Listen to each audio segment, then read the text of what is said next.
নমস্কার, আমি অয়ন্তিকা মাঝি। কবি চন্দননাথের লেখা কবিতা অপরাজিতা। জানো মা, আমি না কবিতা লিখেছি, তোমরা পড়বে কি তা? মার কাছে গিয়ে খাতা মেলে ধরে ছোট্ট অপরাজিতা। রাগী চোখ মেলে মা তাকে বলেন, মাথা কি খারাপ হলো? ছাই পাশ সব না লিখে বরং অঙ্কের খাতা খোলো। মুখ ভার করে গুটি গুটি পায়ে গেল সে বাবার কাছে।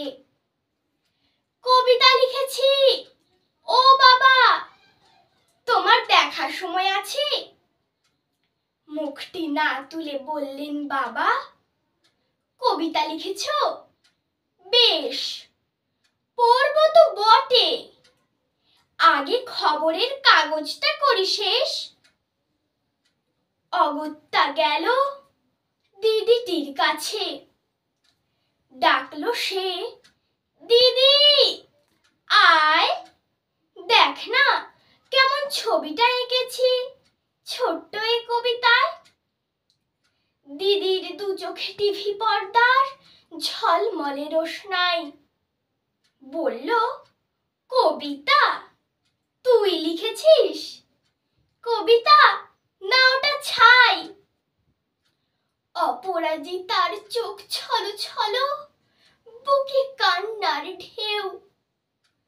তার লেখা এই প্রথম কবিতা দেখলো না পড়ে কেউ।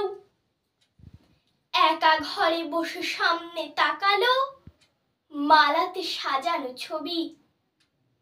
স্নিগ্ধ দু চোখে রয়েছেন যে সহজ পাঠের কবি। কবিতার খাতা মেলে সে ধরলো, ঠোঁট দুটো থর থর। বলল, ঠাকুর কেউ না পড়ুক, তুমি এ কবিতা পড়ো। কি জানি কি করে কি যে হয়ে গেল, এ কথার সাথে সাথে রবি ঠাকুরের মালা থেকে ফুল ঝরলো সে খাতাটাতে। মনে হলো তার সামনে দাঁড়িয়ে বুঝি রবীন্দ্রনাথ, মাথার উপরে রাখলেন তার আদর মাখানো হাত। নমস্কার।